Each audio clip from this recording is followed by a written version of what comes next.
Okay, so we got the life map. And so now we have lined all of these things up parallel, and you can see your gifts in one column. You see all your talents, your resources, and what you're most passionate about. You see it all together. Now at the very bottom, and there's a box. And this is where at the end of each column, there's a box where your top gift, your top talent, your number one resource, and what you're most passionate about will go into that box. So there's a list of things in that column, in each column, but in these boxes, there's just going to be one, because we want to now begin to, we're going to streamline this purpose search down and get it more laser focused, and so that we can come up with a particular occupation, what kind of service our life is designed to do, what kind of life does this look like. And so by looking at your top gift, your top talent, your number one resource, and what you're most passionate about, by just looking at those four things, these serve as coordinates to head you in the right direction of your purpose. So you just begin to look at those and start to think about what that looks like for you. And each person is different. And so there's no way that someone can look at your life map and really decide what's best for you. You have to now line these things up and see what works for you. But that's what this life map is about. It's about brainstorming in those four columns. You know, what are your number one gifts? Like, what is your gift? What were you sent here to do? You know it. It's been on you. What are those talents, some things that you've been working on, or some things that you want, some skills that you want to acquire?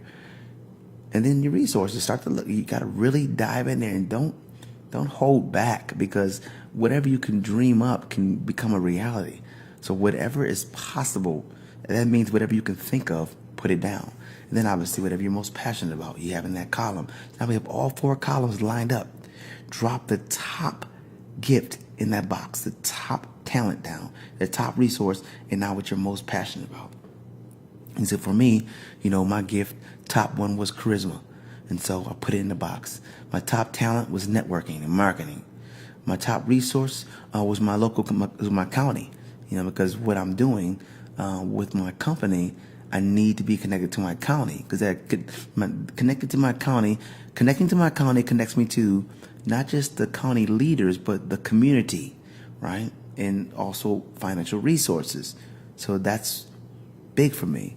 And then I'm passionate about empowering people, and particularly young people. And so this is what produced my nonprofit organization. And this is what I'm doing. I'm using all of these four columns together synergetically to live a purpose-filled life. But every day, it doesn't mean that you're perfect. That just means that you're working within your purpose.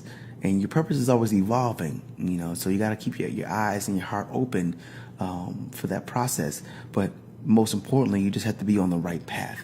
In order to get on the right path, you have to first decide on what are these four columns. And then once you have them all lined up, begin to start thinking, what kind of occupation flows within these? What kind of service? Like, what kind of life does this really look like? What are some things that I could be doing? And what makes sense with these four columns lined up? See, this is where the purpose search begins. And as you can see, that's where the purpose is found once you decide what makes sense for you. So you just keep diving, and this is something that you can keep doing. You can move. Maybe you have a couple gifts or talents, resources, or maybe your passion. Maybe you have a couple things that are really close.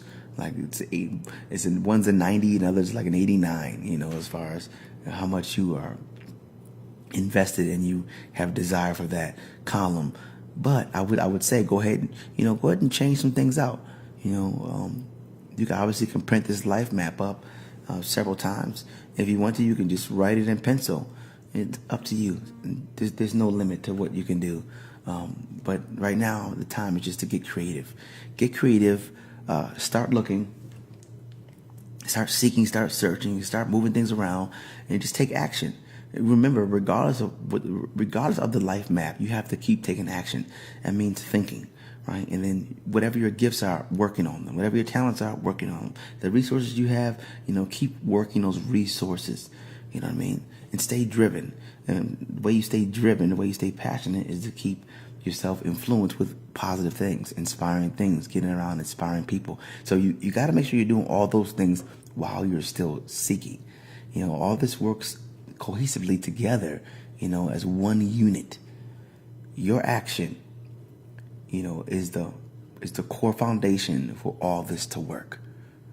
And so don't get so caught up on how long it's going to take, right, to figure this out.